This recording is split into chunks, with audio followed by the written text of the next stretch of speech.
एक महात्मा अध्याय कहते हैं दुनिया डोर साधु पे डोर। डोर मतलब तरीके से चलो दुनिया, और जो कभी कभी अपनी मस्ती में सब कुछ छोड़ भी दे, साधुओं के चरित्र में ऐसा देखने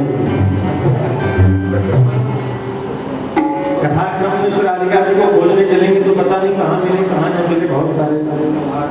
लेकिन यदि रसिक भाव से देखें श्री राधिका तो हर वर्ण को विराजित है श्रीमद् भागवत। इसलिए कथानुक्रमणिका पर शंका न करते हुए, क्योंकि श्री राधिका जो समस्त श्रीमद् भागवत के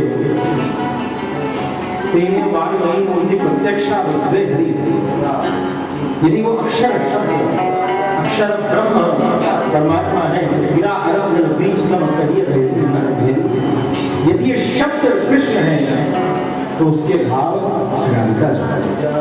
अतः श्रीमद् भागवत में श्री राधिका जी का नाम कब लिया जाए कब न लिया जाए इसके लिए कोई विधि निषेध नहीं है।